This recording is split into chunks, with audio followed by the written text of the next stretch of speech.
When I was 10, my father died in an accident. The lawyer asked me a single question. Did I want to stay with my mother or take the $200 million my father had left behind? In my last life, I cried and screamed for my mother. She took the death compensation and turned right around and married the man next door. Oh, sorry. Uncle Greg. I became the unwanted baggage in their eyes. Just a burden they could not stand to look at. And in the end, I was worked to death. I collapsed on a construction site at the age of 28. Looking back on that pathetic, laughable life, I was a fool. A complete and total fool. But now, fate has given me a second chance. The crossroads stand before me once more. The woman in front of me is sobbing, tears streaming down her face. Howard, why did you leave us? How are me and Damien supposed to survive? She wails until her body crumbles like wet clay. If no one were holding her up, she would collapse straight to the ground. In my last life, this was the act that fooled me. I believed she was truly heartbroken. I believed she could not live without me. So I threw myself at her legs, crying, begging to stay with her. And what happened? She took the death compensation that cost my father his life. And in less than 3 months, she happily remarried. She married Greg Barnes, the man she always claimed was looking after us. My father's ashes were not even cold.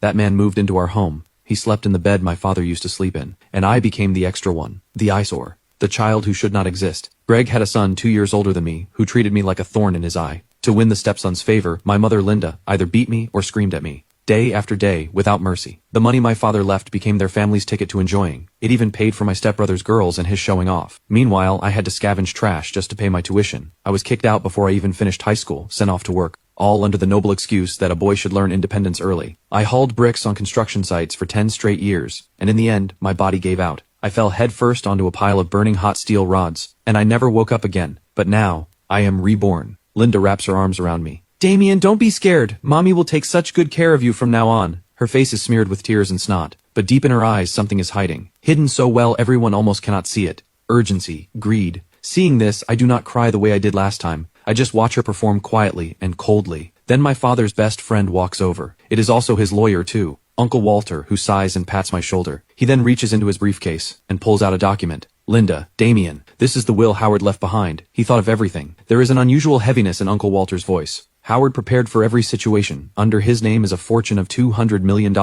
and has been legally notarized. Now there are 2 choices. First, Damien stays with you. The money is held by you as compensation and child support until Damien comes of age. The moment Linda hears this, her breathing quickens. A terrifying light bursts from her eyes. She stares at the will, locked on it like a hawk. Second, if Damien chooses not to stay with you, the money will go into a trust fund under my supervision. Damien will be the sole owner, and you, Linda, will receive nothing. The air freezes in an instant. Every pair of eyes in the room turns, all focused on me, a 10-year-old boy. Linda's body goes rigid. She glares at Walter as if to say, "How dare you offer this choice?" Then she snaps into her grief-stricken performance again. She clutches me hard against her chest. "Walter, how can you say such a thing? How could I ever give up my own son? Damien is my whole life," she wails. And while she wails, she pinches my arm. She hisses in my ear, vicious and low. "Damien, you say one wrong word and I will beat you to death. You are my son, your money is my money." In my last life, those words made me tremble all over, and I was moved by her "Mommy can't live without you." But now I just feel waves of nausea. I can feel her hand trembling as she pinches me, not from grief, but from excitement, from tension.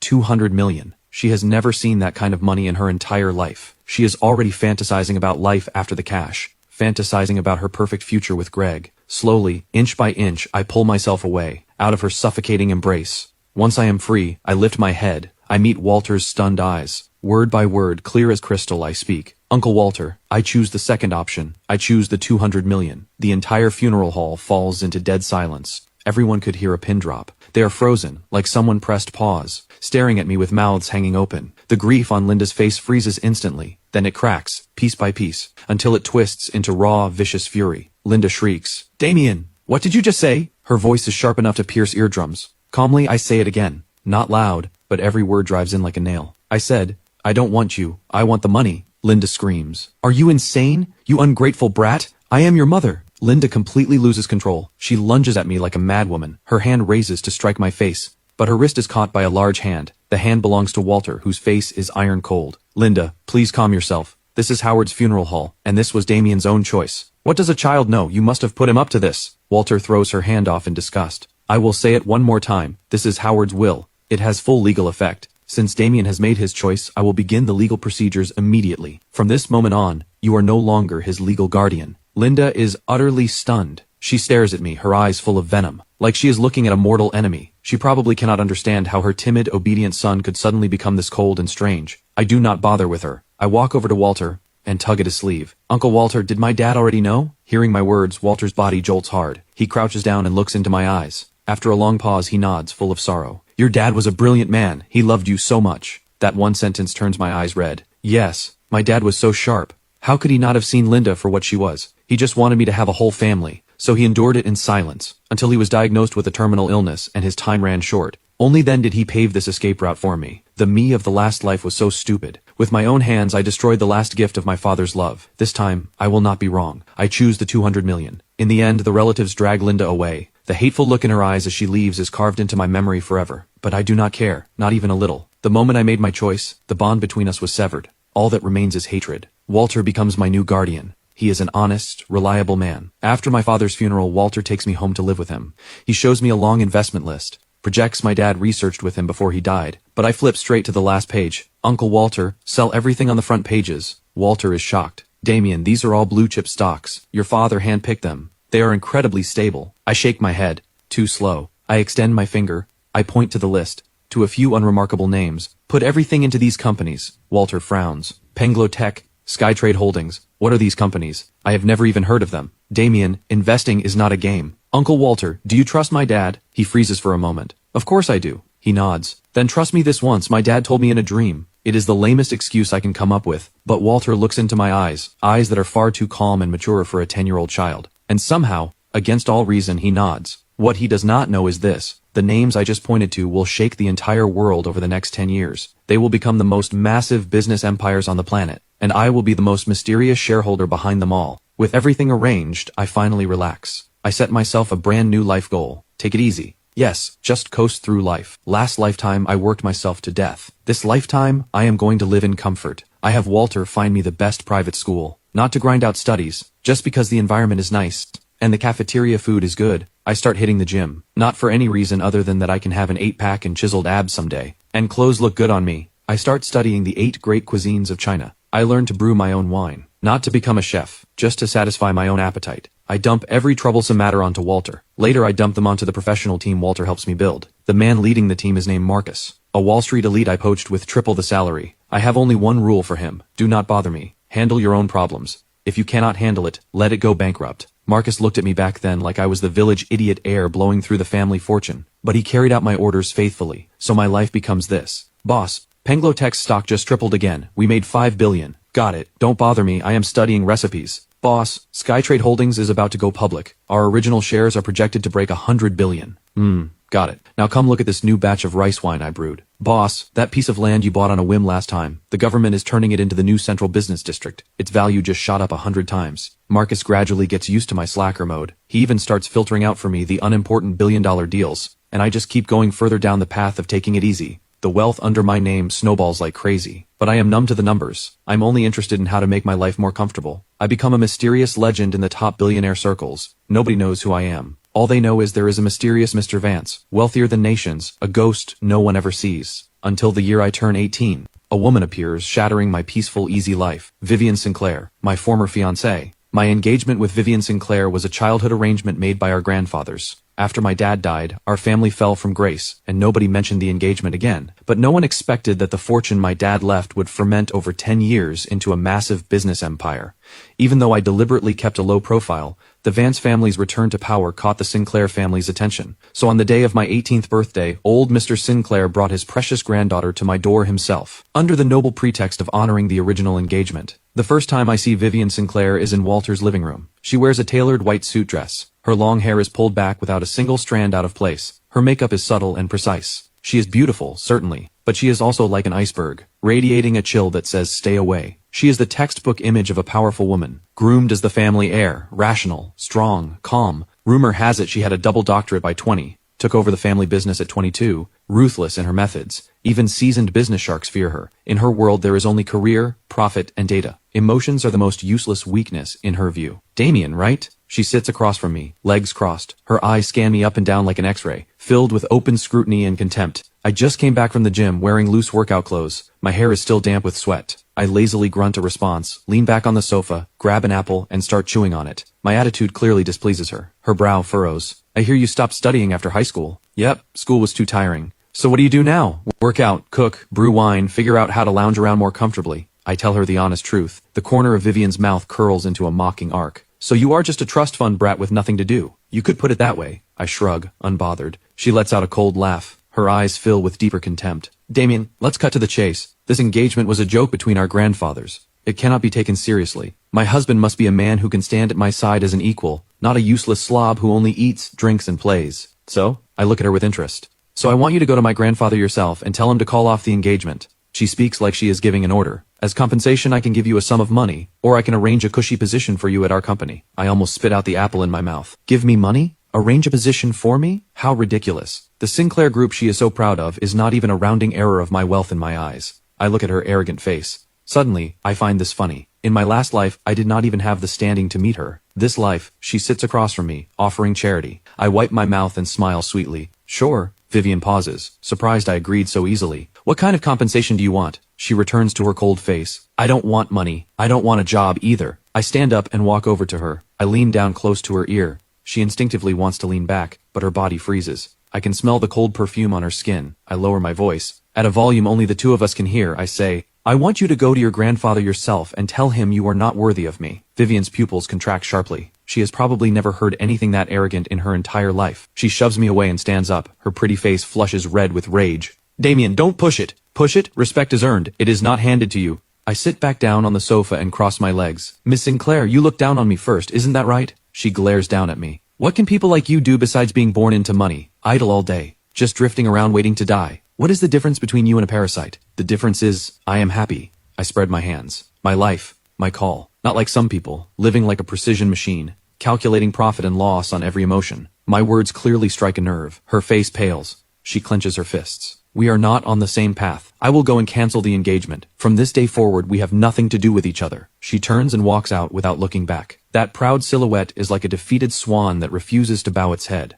Walter steps out of his study. His face is full of worry. Damien, wasn't that too rash? The Sinclair family has serious influence in the capital. Uncle Walter, don't worry. She is the one who wanted to break the engagement. I didn't chase her away. Besides, someone who cannot even decide her own marriage. How much can she really? I didn't chase her away. Besides, someone who cannot even decide her own marriage, how much can she really? I look in the direction Vivian disappeared. Not a ripple in my eyes. In my last life, she was the moon hanging high in the sky. I did not even have the right to look up at her. This life, in my eyes, she is just a pitiful woman trapped by her family. I look forward to seeing what kind of collapse she will show. It will be very entertaining. The engagement drama dies down fast. Vivian keeps her word. Within days, the Sinclair family officially announces the engagement is off. I welcome the peace and quiet. I keep coasting through life. Marcus's calls still come in like clockwork every day, reporting how many small goals of millions I just made. My personal wealth has swollen to a terrifying number I cannot even be bothered to calculate. But I still wear cheap workout clothes every day, drive an ordinary commuter car, and move between the gym and the market, until one day, in a dessert shop on the verge of closing, I meet an angel. It is a tiny shop tucked deep in an old alley, decorated in old-world style, selling traditional Chinese desserts that are nearly lost to time. I am drawn in by the handwritten wooden sign at the door. Today's special, Osmanthus chestnut cake. This was the dessert my dad loved making for me when I was little. I push open the door. A wind chime rings out crisply. A girl in a pale green dress steps out from the kitchen. Her long hair falls to her waist. Her face is bare. A flicker of startled confusion crosses her features. The moment I see her, my heart skips a beat. It is a strange, wonderful feeling. She is not striking and aggressive like Vivian. She is like a pool of clear spring water. Pure, clean. One look at her and you feel at peace. Is there still some Osmanthus chestnut cake? I ask. My voice comes out a little dry. The girl blinks, then breaks into a gentle smile, like a spring breeze across a lake, ripples spreading outward. Yes, please have a seat. I will bring it right out. Her voice is lovely too, soft and sweet. I find a seat by the window and sit down. Soon she walks over carrying a delicate plate of pastries. She sets it down in front of me. The chestnut cakes are shaped into plum blossoms, topped with crystalline osmanthus sugar. The sweet fragrance is irresistible. I pick one up and put it in my mouth. This is it. The exact same taste. Just like my dad made it. A warm current rises from deep in my chest. My eyes mist over without warning. How is it? Is it good? The girl sits down across from me, propping her chin on her hands, looking at me with hopeful eyes. It's amazing, I say sincerely. Exact same taste as my dad's. Really? Her eyes light up. This recipe was passed down from my grandmother. She told me very few people still know how to make it. Your grandmother must have been an amazing person. She puffs out her chest proudly. She was. I'm Lily. This shop is mine. And you? I'm Damien. We talk like old friends who have known each other for years. I learn her family has deep roots. Her ancestors were imperial chefs, so she has been steeped in these traditional crafts since childhood. She does not like the 9-to-5 corporate life, so she opened this little shop. just to keep these beautiful flavors alive. When chatting, I find her values are shockingly close to mine. We both love a slow-paced life, both nearly stubborn in our love for traditional culture. That afternoon, I sit in that tiny dessert shop, talking with her for hours and hours. Sunlight pours through the window onto her, painting her in a layer of golden light. I watch the way her eyes shine when she talks, the little smiles that slip out without her noticing. Somewhere inside me, something is being filled in. Suddenly I feel it. That old, hardened heart of mine, aged by rebirth, is starting to soften again. From that day on, Lily's dessert shop becomes my new home base. I go every single day, without fail. Sometimes for a new dessert she just created. Sometimes for a cup of tea she brewed by hand. Most of the time, I just sit there quietly and watch her work. She is busy, because she runs the shop alone. Prep, cooking, serving customers, cleaning. She does it all herself. But she never complains. She always wears a contented smile. I start helping her, first with washing dishes, then prepping vegetables. Eventually, she even lets me into her kitchen to watch her make desserts. Her kitchen is small, but spotlessly organized. Every utensil placed neatly in its spot. She works with full focus, like a devoted artist. Watching those delicate hands turn ordinary ingredients into tiny masterpieces is a kind of bliss. One day, I am helping her carry a heavy sack of flour. I just finished a workout, so I am only wearing a tight athletic tank top. Lily stands behind me, watching the muscles flex as I strain. Her cheeks flush pink. Damien, you have such a great body. I set the flour down and turn around. I puff out my chest on purpose. Do you want to feel? I expect her to blush and run away. Instead, she actually reaches out a hand. Cool fingertips, faintly sweet from glutinous rice, gently poke at the grooves of my abs. Wow, they're so firm. She gasps like she just discovered a new world with her eyes wide.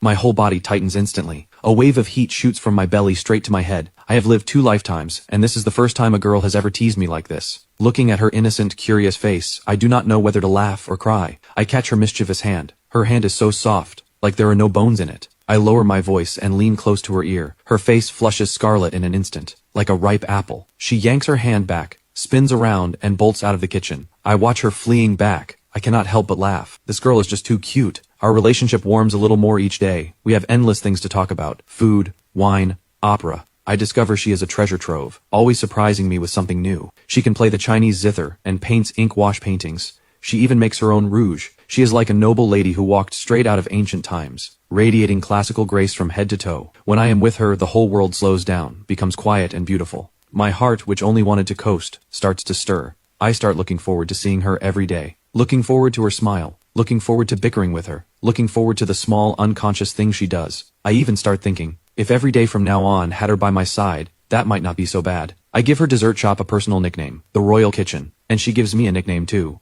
the Lazy Landlord. She says I do nothing all day, just show up to collect rent, and hog all her best desserts. I know there is just a thin sheet of paper between us now, and what punches through that paper is an accident. That day, a spoiled rich kid pulls up in a sports car. He takes one look at Lily and decides he wants her. He has slicked back hair, a greasy face, and a vulgar mouth. He demands to buy out the entire shop on the spot, and have Lily entertain him. Lily refuses, of course. The rich kid flies into a rage. He starts trashing the shop. He smashes a lot of things. I am in the back kitchen working on a new recipe. Hearing the noise outside, I rush out immediately and see the shop is in ruins. Lily's small face is white with fear. A rage explodes inside me. In 2 whole lifetimes, I have never been this angry. I step in front of Lily, cold eyes locked on the punk. Get out! Who the hell are you, sticking your nose in my business? The punk jabs his finger at my face. I do not say a word. I just take out my phone and call Marcus. Marcus, run me a license plate. In 5 minutes, I want him and his family's company wiped off the map in the capital. The punk freezes, then explodes into wild laughter. You are killing me. You think this is a movie? 5 minutes to disappear my family? Do you know who my father is? I just look at him quietly, like I'm looking at a dead man. In less than 3 minutes, his phone rings. He answers. The grin freezes on his face. What? Dad? What did you say? The company accounts are frozen? All our partnerships canceled? How is that possible? Who did we offend? His voice shakes with terror. Then he drops to his knees with a thud. The phone slips from his hand. He looks up at me with the eyes of someone seeing a monster. His lips tremble, but no words come out. Can you leave now? I say lightly. He scrambles out on his hands and knees. He does not even bother to take his flashy sports car. The shop falls quiet again. Lily stares at me. Her beautiful eyes are full of shock and a trace of awe. You. I turn around to face her. My heart aching, I wipe the tears from her face. Don't be scared, I'm here. Without waiting for her to react, I lower my head and kiss her cool lips. Her lips are exactly as soft as I imagined, carrying the gentle sweetness of osmantha sugar. At first she freezes, like a startled deer. Then slowly she relaxes, and clumsily she kisses me back. The kiss is light, gentle, but it strikes my heart like a bolt of electricity. After a long moment, I reluctantly let her go. She lowers her head. Her face is so red, redder than a tomato. She does not dare look at me. Lily! I cup her face and make her meet my eyes. I speak with full seriousness. Will you be my girlfriend? She bites her lip. Her long lashes flutter like butterfly wings. After a long moment, she gives a tiny as soft as a mosquito's hum. I smile, like a fool. I pull her tight into my arms. I feel like I have the whole world. In 2 lifetimes, this is the first time I have ever felt what it means to fall in love, what it means to be happy. She presses against my chest and mumbles, "You were so scary just now. Did I scare you? One phone call and you can ruin an entire company? Damien, who are you, really?" I look into her clear, innocent eyes. I know I cannot hide it from her anymore. "I told you, I am a lazy landlord." I tap her nose. "I just happen to own a lot of land." I tell her my story, carefully chosen pieces of it. Of course I do not tell her about the rebirth. I just say my father left me a large inheritance and I used it to make some investments, and earned a little bit of money. Lily blinks. A little bit of money can bankrupt a company in 5 minutes? Just how little is this little bit? I think for a moment. I put it in a way she can grasp. Well, I could probably buy tens of thousands of your dessert shops. Lily sucks in a sharp breath. She counts on her fingers for a long moment.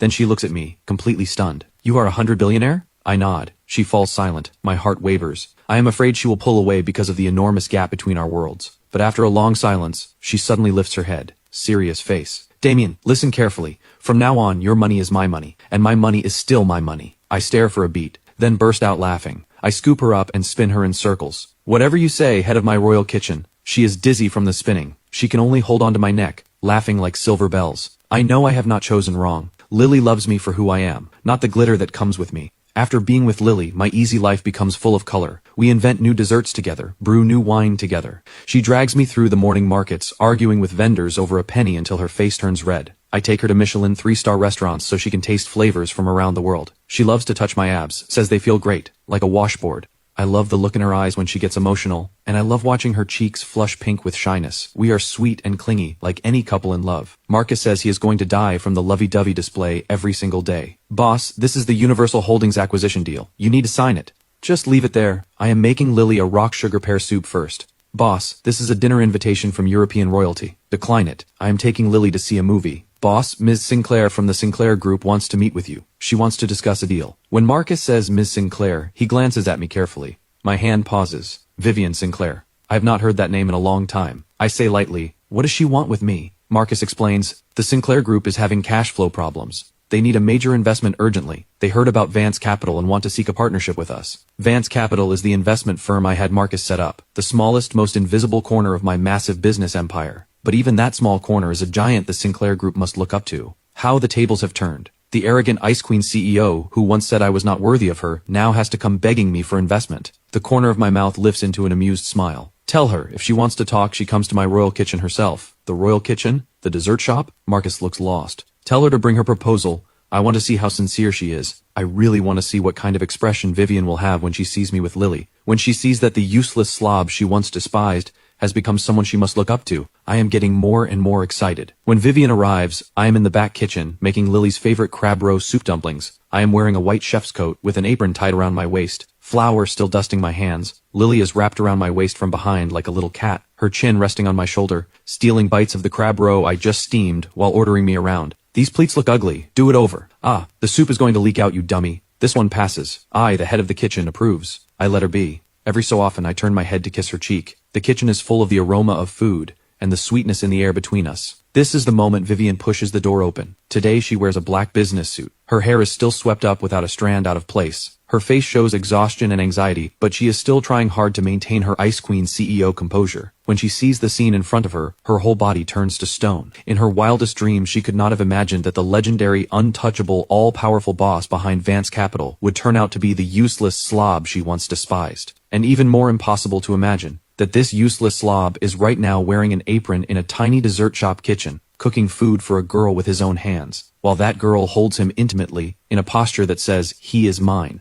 Vivian's face instantly turns ghost white. Those always calm, always rational eyes fill with shock and confusion, and a trace of disarray she does not even notice in herself. "Miss Sinclair, you're here." I pretend to just notice her, then wipe my hands, untie my apron, and greet her without warmth or coldness. Lily peeks her head out from behind me, sizing up Vivian, then whispers to me, "Damien, who is she? She looks scary." "Just someone here to beg." I smile and pinch her nose. Lily cannot hold back her laugh. Vivian's face goes from white to green to red in rapid succession. She clenches her fists, fingernails digging deep into her palms. She grinds out the words through her teeth. "Damien, don't push your luck." "Push my luck?" I raise an eyebrow. "Miss Sinclair, if I remember correctly, you were the one who said we had nothing to do with each other. And now you show up at my door. If not to beg, what are you here for?" I take Lily by the hand and lead her outside. I set a basket of steaming hot soup dumplings in front of her. Try them, fresh out of the steamer. Then I slowly turn to look at Vivian, gesture for her to sit. Miss Sinclair, have a seat, say what you came to say. My tone is dismissive and casual, like I am brushing off some unimportant nobody. This is nothing like the business negotiation she imagined. No tension, no verbal sparring, just crushing dominance. Raw,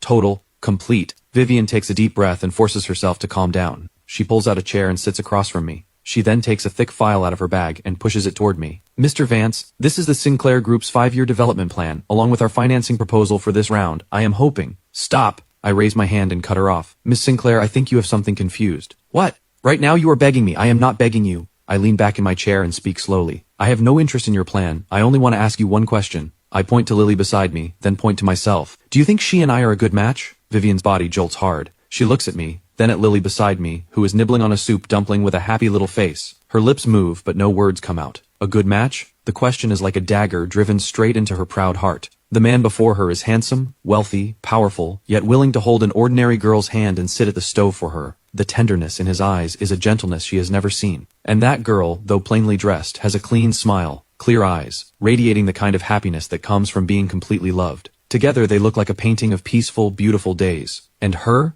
wearing an expensive suit, holding a thick proposal, sitting here like a clown, begging this man for a scrap of mercy. Once upon a time she was the one standing in front of him, using a charitable tone to tell him to get out of her world. And now, the tables have turned. A massive wave of irony and regret drowns her. Her pride, her reason are shattered in this moment. She forces herself to speak, her voice hoarse, unrecognizable. You are well matched. Is that so? I smile. But I remember someone once said I was useless, like a parasite, not worthy of her. The last trace of color drains from Vivian's face. She knows I am humiliating her, throwing her own words back at her, unaltered. Damien, I admit I was blind back then. She closes her eyes, as if drawing on every ounce of strength. I apologize to you, but business is business, and personal is personal. This partnership is truly important to the Sinclair Group. I am begging you. Begging me, Miss Sinclair, in what capacity do you beg me? As my former fiancé or as a defeated rival? Lily sits beside me, lost in the conversation, but she is smart enough not to interrupt. She quietly drops another soup dumpling into my bowl, and with those clear eyes, she silently shows me her support. That tiny gesture is what finally breaks Vivian's defenses completely. She sees the wordless understanding between us, the intimacy fused into our bones, the kind of closeness that feels as natural as breathing, something she will never have. She always thought she was chasing the peak of her career, the highest power, but until today, she did not realize when she stands at the top looking down on the world, how empty and cold her heart truly is. She won the whole world, but she lost the only person who could have kept her warm. Damien? She speaks again, her voice carrying a sob now. I'm begging you, please. She is crying. The always aloof, ice-cold Vivian Sinclair is actually crying. Tears slide down her flawless cheeks, dripping onto the proposal she was so proud of, spreading into a wet stain. I watch her quietly, without a trace of satisfaction, only complete indifference. In my last life I might have softened at her tears. Not now. I pick up the proposal. Without even looking at it, I drop it straight into the trash bin beside me. Miss Sinclair! I stand up. I look down at her from above. I have no interest in acquiring a company about to go bankrupt, especially when the owner of that company is you. Then I look at her no longer. I take Lily's hand and walk back into the kitchen. Behind me, Vivian's uncontrollable, breaking sobs follow. I know that from this day on, this woman's pride has been crushed under my hand. But this is only the beginning. Vivian leaves in a daze. I do not bother to follow up on what happens to her, because a more disgusting person comes knocking. Linda Carter, my biological mother. She somehow finds out about Lily's dessert shop, and shows up right at the door. 10 years have passed, and she has aged dramatically, and worn thin. The once still attractive woman now has wrinkles crawling around her eyes, silver hairs scattered through her hair. She wears cheap street market clothes, her face is full of crude calculation. One look tells me she and Greg have not been doing well. In my last life they spent my father's money recklessly. Greg picked up a gambling habit. They blew through the entire fortune fast. This life, without my father's money, I can imagine things have been even harder for them. The moment she sees me, she lunges at me, trying to hug me the way she did 10 years ago. I dodge sideways in disgust. Damien, my dear son, Mommy finally found you. She launches into her crying and wailing act again. Say what you came to say. I speak coldly. If you have nothing to say, get lost. Damien, how can you speak to me like that? Mommy knows you still blame me, but Mommy had her reasons back then. Your Uncle Greg and I, we have suffered so much these years. He was cheated in business and owes a mountain of debt. We can barely afford food right now. Damien, you've made something of yourself now. You can't just abandon your mother. She wipes her tears and starts pouring out her misery. She is about to drop to her knees. I frown. Lily walks out from the shop. Seeing the scene, she does not know what to do. Damien, who is this? A nobody. I shield Lily behind me. I do not want her tainted by this filthy scene. Linda shrieks. She points at Lily. How am I a nobody? I am his mother, his real mother. Who are you? Some homewrecker trying to seduce my son after our family's money, aren't you? Lily's face instantly pales upon hearing this. My face turns completely dark, word by word my voice cold as ice. I will say it once more, get lost. I won't! Damien, you have to give me money today. 1 million, no, 10 million, otherwise I'm not leaving. I'll sue you too. Sue you for abandoning your own mother. Linda starts throwing a tantrum. She thinks I am still the pushover she can manipulate. She thinks I care about my reputation, about what others think. She is wrong. I look at her ugly face. Suddenly I smile. Fine, I say. You want to sue me? I'll give you that chance. I take out my phone. I call Marcus again. Marcus, get me the best legal team in the capital, and reach out to the biggest media outlets. I am holding a press conference. The topic is me and my biological mother settling our accounts from all these years. Linda freezes. She did not expect that her threats would not work on me. Instead, I am about to blow this up. You wouldn't dare! Her words are bold, but her face shows fear. Watch me. I put away my phone and sneer. Linda, you probably forgot how I chose 10 years ago. 10 years ago I gave you up for money. 10 years later, I can ruin you completely just for some peace and quiet. You like putting on a show, don't you? Fine, I'll build you a bigger stage, and you can perform to your heart's content. My eyes look at her like she is a corpse. Linda feels her skin crawl. She finally realizes the son in front of her is no longer someone she can control. He is a demon colder and more ruthless than she ever was. She points at me, struggling for a long moment. Finally unable to bear the crushing pressure, she scurries away in shame. The world is finally quiet again. Damien! Lily takes my hand, worried. Was she really your mother? She was. I turn my hand and clasp hers, lift it to my lips and kiss it. Not anymore. From now on, my only family is you. Lily looks at me. Tears of tenderness shine in her eyes. She does not ask anything more. She rises on her toes and gives me a warm embrace. Don't be afraid. You have me now. I hold her, and I feel the shadows, the last life left in my heart, slowly being chased away by her sunlight. Yes, I still have Lily, and that is enough. I thought Linda would back off after I scared her away, but I still underestimated her shamelessness. A few days later, the internet is suddenly flooded with smear pieces about me. Mysterious billionaire Damien Vance exposed as heartless social climber, abandons his own mother to marry into wealth. Shocking secret, 100 billionaire built his fortune by bleeding his own mother dry. Devoted mother's tearful plea, my son has been stolen by a gold-digging seductress. Article after article, dripping with fake tears, paints me as an ungrateful, money-grubbing, beauty-blinded traitor, and Linda becomes the pitiful mother who suffered to raise her child, only to be abandoned. Lily naturally becomes the homewrecker who ruined the mother-son bond. There are even a few stolen photos of Lily and me eating at a small street shop. The public uproar is instant. Countless uninformed netizens are stirred up by these fake stories. They launch a wave of online harassment against me. My name hits the trending topics for the first time, in the worst way possible. Some extreme netizens even dox Lily's dessert shop. They splash paint at the door, throw trash, and curse her as a shameless mistress. Lily is terrified. For days she does not dare open the shop. She hides in my arms, tears falling, full of hurt. I hold her, my heart aching beyond words. Damien, I didn't do anything. I'm not a homewrecker. I know you're not. Don't be afraid, I'll handle everything. The murderous intent in my eyes has never been this thick. Linda, Greg, you really did it this time. I was content to let you rot on your own, but you had to come and provoke me. Then don't blame me for being ruthless. I have Marcus investigate. The results come back fast. Behind it all are indeed Linda and Greg. They hired a third-rate marketing firm, bought paid trolls with cash, and staged this whole show. What surprises me more is that behind it all is also a shadow of Vivian. She did not participate directly, but the public relations firm under her name played a major role in pushing this storm forward. Well done. One is my shameless biological mother. The other is my bitter former fiancé. Since you two enjoy joining hands so much, I will send you down together. I do not rush to clear my name. I do not try to take down the trending topics. I let the public opinion keep boiling. I want them to climb as high as possible so the fall hurts more. 3 days later, just as the online attacks against me reach their peak, I hold the press conference I prepared for Linda. The location is the largest ballroom of the most exclusive 7-star hotel in the capital. I invite hundreds of mainstream media outlets from across the country, a scale that has never been seen before. I have Linda brought to the scene. She probably thinks I am about to back down, about to pay her off and end this. There is a smug smile on her face. Vivian also comes. She sits in an inconspicuous corner, wanting to see how I will end this. I am wearing a tailored handmade suit,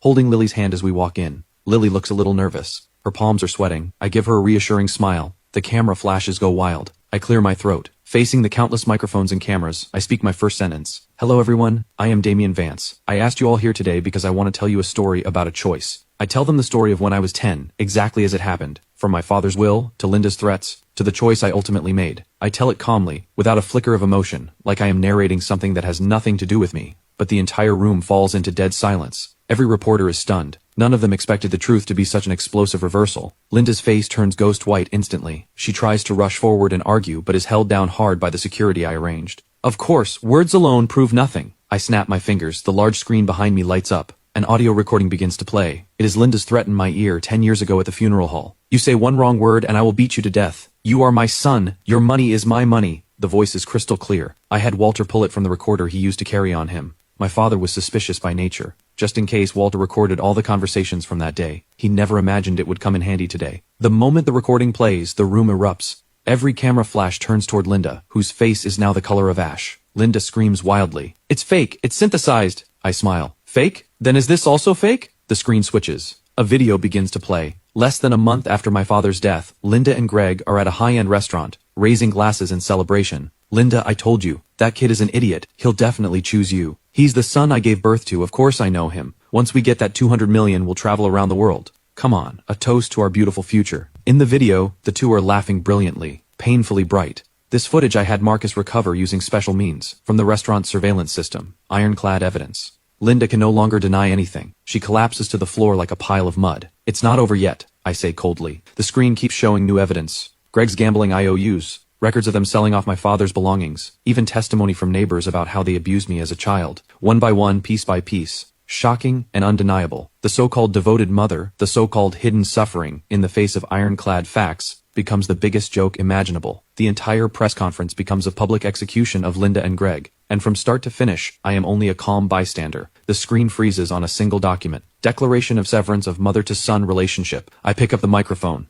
"I, Damian Vance, hereby officially declare," my voice carries across the entire room. "From this day forward, I sever all ties with Ms. Linda Carter. From now on, in sickness and in health, in marriage and in death, we have nothing to do with each other. Additionally," I pause. My gaze sweeps to Vivian in the corner. "For all individuals and organizations that participated in this malicious smear campaign against me and my fiancée Ms. Lily, my legal team will pursue full legal responsibility. This includes the public relations firm under the Sinclair Group." Vivian's body jolts hard. She raises her head to meet my icy gaze. The color drains from her face. She knows this is my declaration of war. She also knows she has lost. Lost beyond recovery. The press conference becomes the front-page headlines of every media outlet that night. Public opinion flips in an instant. One trending topic after another bombards the platforms. Linda and Greg become public pariahs, hated by everyone. They face not only moral condemnation but also legal consequences. Fraud, child abuse, falsified evidence. Enough to keep them rotting in prison for the rest of their lives. The Sinclair Group is also dragged in. Their stock price crashes 30% overnight, on the verge of bankruptcy. Vivian is overwhelmed. She begs everywhere for help, but is turned away at every door. After all, no one dares to offend me at this moment. She finally tastes the bitterness of being abandoned by all, surrounded on all sides. A few days later, an unexpected person calls me. It is Vivian. Her voice is no longer cold. It is full of exhaustion and rasp. "Damian, I lost."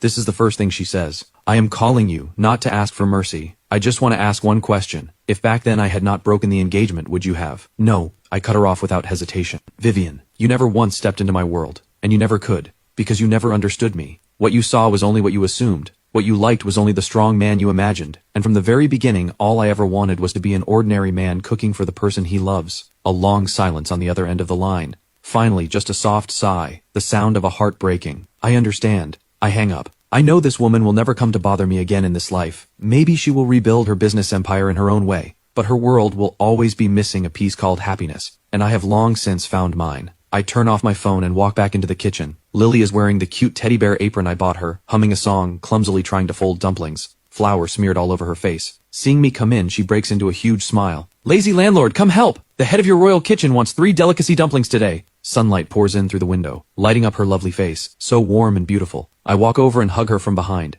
I kiss her flour-dusted nose. "Yes, my queen. Wealth, power, revenge. None of it matters anymore in this moment. I only want to hold this girl in front of me, to cook for her for the rest of my life, to watch her smile for the rest of my life. One life reborn. I used 200 million to buy myself out of the past, and I never imagined that what I would win in the end is the whole world. A world with Lily in it,